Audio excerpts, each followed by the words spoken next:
আমরা জানতাম রাজনীতিতে মানুষ ঢুকলেই যে মানুষ গিরগিটি হয়ে যায়, রং বদলাতে থাকে সময় অবস্থা বুঝে। এবং এখনকার যুগে আপনি তার জলজান্ত উদাহরণ যে রাজনীতিতে ঢোকা মাত্রই যে মানুষকে গিরগিটি হয়ে যেতে হয় তার জলজান্ত প্রমাণ কিন্তু আপনি নিজেই। নিজের মুখোশ ছেড়ে, নিজের খোলসটা ছেড়ে আস্তে আস্তে বেরিয়ে যে নিজের রূপটা দেখাচ্ছেন, তার জন্য অনেক অনেক ধন্যবাদ আপনাকে। যে সমস্ত মানুষ আপনাকে আশা করে ভোট দিয়েছিল না, তারা এখন রীতিমতো কপাল চাপড়াচ্ছে যে আপনার মতো মানুষকে কি করে একটা মানুষ ভোট দিল, যে নিজের মেয়ের সিম্প্যাথি খেলে আপনি এতদিন মানুষের কাছে ভোট কুড়িয়েছেন। যে সমস্ত মানুষের কাছে গিয়ে আপনি ন্যাকা কান্না কেঁদে চোখের জল ফেলে তাদের ভোটগুলোকে আপনি কালেক্ট করেছেন, এখন সেই সমস্ত মানুষদেরই পেছনে লাথি মারতে আপনি দুবার ভাবছেন না। আপনার নামে এবং আপনার স্বামীর নামে অনেক কেচ্ছা, অনেক কিছু জিনিস মানুষের কানে আসছে। আমি নিজে একজন পানিহাটির বাসিন্দা। আমার জন্মস্থানই হচ্ছে পানিহাটি, এবং যেখানে চৈতন্য মহাপ্রভুর যে মন্দির, সেখানে আমার ছোটবেলা থেকে জ্ঞান হয়নি, সেই সময় থেকে আমার ওখানে যাতায়াত। সুতরাং সেখানকারও যে খবরগুলো আমাদের কানে আসছে মোটেই সেটা সুখকর নয়, বা সেই খবরগুলো শুনে আমাদের কিন্তু ভালো লাগছে না। সেখানে গিয়েও আপনার বর যে সমস্ত তোলাবাজির কাণ্ড করেছে, আমার কথা হচ্ছে আপনার বক্তব্য, আপনি বলছেন যে আপনার বরের নামে যে অ্যালিগেশনগুলো দেওয়া হয়েছে সেটা সম্পূর্ণ মিথ্যে। আচ্ছা, আমরা কিন্তু সবাই জানি যে যা রটে তার কিছুটা তো বটে, মানে কিছু তো একটা হয়েছিল, নাহলে কেন আপনার বরের নামে খামোখে এই ধরনের কথাগুলো পাবলিকলি মানুষ বলতে শুরু করবে বা আসবে? কারণ আপনাকে নিয়ে যে সমস্ত মানুষ এতদিন এত সিম্প্যাথি দেখিয়ে আপনাকে ভোট দিল, হঠাৎ করে 1-1.5 মাসের মধ্যে কি এমন হয়ে গেল যে হঠাৎ করে আপনার নামে মানুষ মিথ্যে কথা বলতে শুরু করবে? তার মানে নিশ্চয়ই আপনি বা আপনার বর নিশ্চয়ই কোনো কাণ্ড ওখানে ঘটিয়েছিলেন যার জন্য এই কথাগুলো উঠছে। নিশ্চয়ই কোনো তোলাবাজি, আপনার বর হোক বা আপনার কোনো দলবল হোক, তারা নিশ্চয়ই কাণ্ডটা করেছে। এবং তারপরে আপনি যে বারুইপুরের ঘটনাটা নিয়ে যে মন্তব্যটা, সুন্দর মন্তব্যটা করেছেন, সেটা নিয়ে আপনাকে পেছনে হাততালি দেওয়া ছাড়া আমাদের আর কিছু বলার নেই। এত সুন্দরভাবে আপনি আপনার মুখোশটা খুলে আমাদেরকে আসল রূপটা দেখাচ্ছেন, এবং এত তাড়াতাড়ি যে দেখাচ্ছেন, তার জন্য আপনাকে অশেষ অশেষ ধন্যবাদ।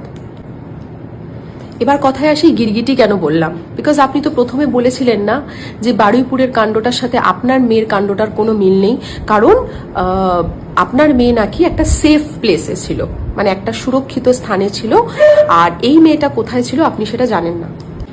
মানে আপনার বক্তব্য অনুযায়ী যে হসপিটাল বা এরকম কোনো জায়গায় প্রিমিসেসের মধ্যে হলে সেটা সেফ প্লেস, আর রাস্তাটা মেয়েদের জন্য সেফ নাও হতে পারে, সেটার দায় কেউ নেবে না। কি সুন্দর কথা না? একটা ছোট্ট বাচ্চা, একটা 12 বছর 13 বছরের বাচ্চা, তার সাথে এরকম একটা নৃশংস নির্মম ঘটনা হয়ে গেল, যেটা শুনলে আমাদের গায়ে কাঁটা দিয়ে উঠছে। না জানি সেই মেয়েটার সাথে কি হয়েছিল, না জানি সেই পরিবারের মধ্যে দিয়ে এখন তাদের মনের অবস্থা কি। সেই জায়গায় দাঁড়িয়ে আপনি কি সুন্দর বলে দিলেন এই ঘটনার সাথে আমার মেয়ের ঘটনার কোনো মিল নেই। মানে আপনার মেয়ের মতো ঘটনা আর দুনিয়ায় কারোর সাথে হয়নি, আপনার মেয়ের সাথেই হয়েছে, এবং আপনার মতো কষ্ট আর কেউ পায়নি। আজকে এত সুন্দর কথাটা আপনি বলে দিলেন যে হসপিটাল প্রিমিসেসের মধ্যে হয়েছে বলে সেটা সম্পূর্ণ আলাদা কেস। আর এই মেয়েটার সাথে, মানে রাস্তায়, আমরা যারা রাস্তায় যাতায়াত করি, বা আপনার মেয়েও যদি রাস্তায় যাতায়াত করেনি কখনো, তাহলে সেটা তাদের জন্য সেফ প্লেস কেন হবে না, সুরক্ষিত জায়গা কেন হবে না? মানে কোনো জায়গার মধ্যে থাকতে হবে? এটা 1 নম্বর আমার প্রশ্ন। আর দ্বিতীয় আর একটা প্রশ্ন, সেটা হচ্ছে আজকালকার দিনে মেয়েরা বাড়ির মধ্যেও কি সেফ? আপনার বক্তব্য ছিল সেটা একটা, আপনার মেয়ে একটা সুরক্ষিত স্থানে ছিল। তা আমাদের অনেকের আশেপাশের বাড়ির মধ্যে মেয়েরা নিজের বাড়িতে, নিজের ফ্যামিলির রিলেটিভের কাছে, নিজের বাবার কাছে, নিজের কাকার কাছে, জ্যাঠার কাছে, মামার কাছে, দাদার কাছে, ভাইয়ের কাছে মলেস্ট হচ্ছে। তাহলে বাড়িটা সেফ প্লেস নয়, শুধুমাত্র হসপিটালটাই সেফ প্লেস? আপনি তো দেখছি আমাদের মাননীয় যে প্রাক্তন মুখ্যমন্ত্রী ছিলেন, মাননীয়া, আপনি তো তার থেকেও বেশি তাড়াতাড়ি রং বদলে ফেলেন। অশিক্ষিত মানলাম, কিন্তু এতটাও অশিক্ষিত হয়ে যাবেন না। কথা বলার আগে দয়া করে একটু ভেবে চিন্তে কথা বলুন। যে আপনি পাবলিকলি কথা বলছেন, আপনি একজন এমএলএ, আপনারও বলার একটা এথিক্স আছে, কতটা বলতে হবে আপনাকে সেটা শিখে আসুন। আর এই যে আপনি স্ক্রিপ্ট পড়েন না ক্যামেরার সামনে, এরকম ভাবে মুখস্থের মতো স্ক্রিপ্ট না পড়ে বা পড়াটা মুখস্থ করে আসুন, মুখস্থ করে তারপর আমাদের সামনে এসে ওগরান, সেটা অনেক বেটার লাগবে। ওরকম ঝরঝরে করে মুখস্থ পড়তে হবে না আমাদের সামনে।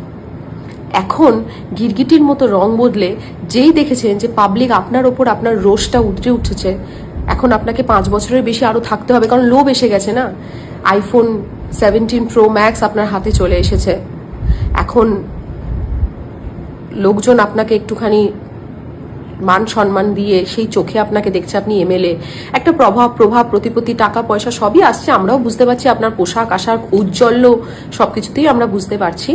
কারণ সেই সিম্প্যাথি খেলাটা তো এখন হয়ে গেছে, এখন একটু পলিটিক্স না খেললে কি করে হবে, মানে 5 বছর শুধু টিকে তো হবে না, মানে মোটামুটি আরো 10 বছর 15 বছর টিকতে হবে, সেটা আমরা বুঝতে পারছি। কিন্তু যখন দেখেছেন যে পাবলিক একটা আপনার ওপর রাগ উগড়ে ফেলছে, সেই জায়গায় দাঁড়িয়ে আপনার মনে হলো যে না, একটুখানি গিরগিটির মতো রং না বদলাতে হবে না, এখন আবার পাবলিকলি ক্যামেরার সামনে এসে বলা শুরু করে দিয়েছেন যে পরিবারের সাথে হয়েছে সেটা খুবই ঘৃণ্য একটা কাজ, আমরা তার বিরুদ্ধে ডেফিনেটলি লড়বো।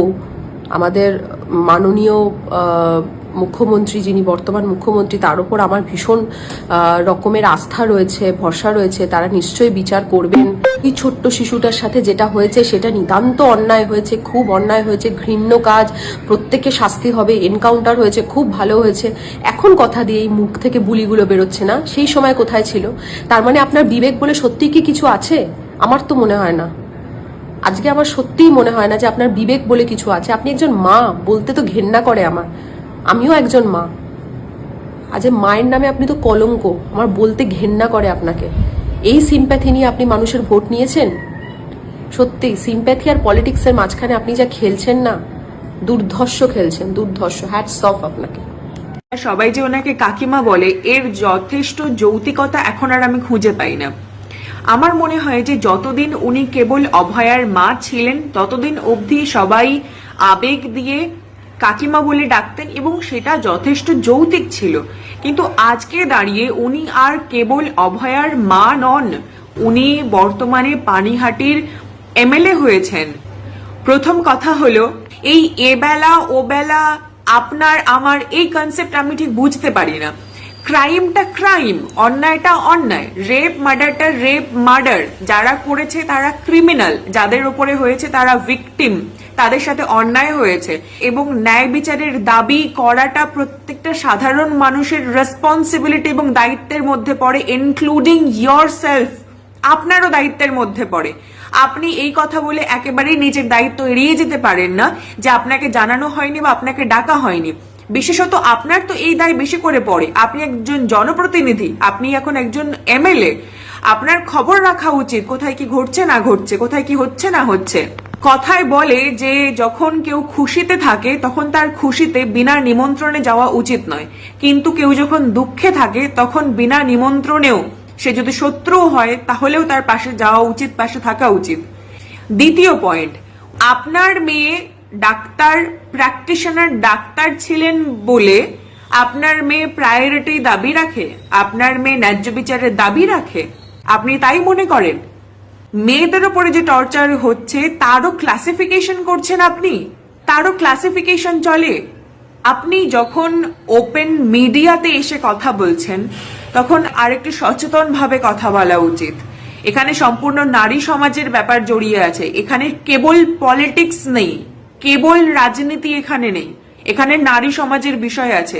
বর্তমানে ক্ষমতায় থাকা বিজেপির অনেক স্পোক্স পার্সনদের দেখেছি যারা ভীষণ ভালো, অনেক মহিলা রয়েছেন, মন্ত্রিত্ব করছেন অনেকে, যারা ভীষণ ভালো কথা বলেন, কিন্তু এই কথাগুলো শুনে সত্যিই মনে হয় যে কোথাও না কোথাও গিয়ে উনি যে ধরনের কথাবার্তা বলছেন সেগুলো নারী জাতির বিরুদ্ধে যাচ্ছে, উনি মানবতার বিরুদ্ধে যাচ্ছেন ওনার কথাবার্তাগুলো। মানুষের ইমোশন জড়িয়ে আছে আপনার সাথে, মানুষের ইমোশনকে এত নিচে একেবারেই নামাবেন না, মানুষের ইমোশনকে এত ছোটভাবে দেখবেন না। জানেন তো, আজকে সোনাম স্যারের 16 নম্বর দিন পূর্ণ হলো হাঙ্গার স্ট্রাইকের।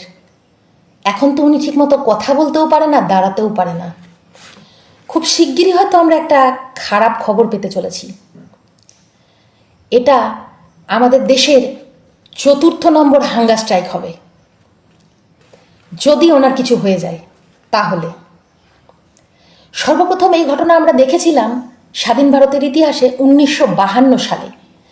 এক গান্ধীবাদী স্বাধীনতা সংগ্রামী, তার নাম পট্টি শ্রীরামুলুর, মাদ্রাজ প্রেসিডেন্সি থেকে আলাদা করে তেলেগু ভাষীদের জন্য একটি স্বতন্ত্র রাজ্যের দাবি করেছিলেন।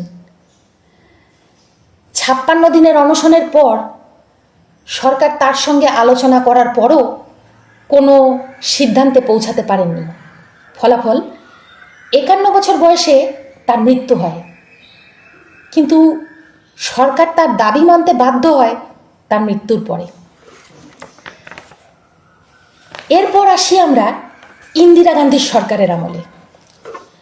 1969 সালে পাঞ্জাবের এক স্বতন্ত্র সেনা দর্শন সিং ফেরুমান চণ্ডীগড়কে পাঞ্জাবের মধ্যে নিয়ে আসার জন্য আমরণ অনশনে বসেন। 74 দিন অনশন করার পর তার মৃত্যু হয়। তারপর থেকে পাঞ্জাবিরা ইন্দিরা গান্ধীর উপরে খুব ক্ষুব্ধ ছিলেন, তার খেসারত তাকে দিতে হয়েছিল। এরপর আসি 3 নম্বর ঘটনায়।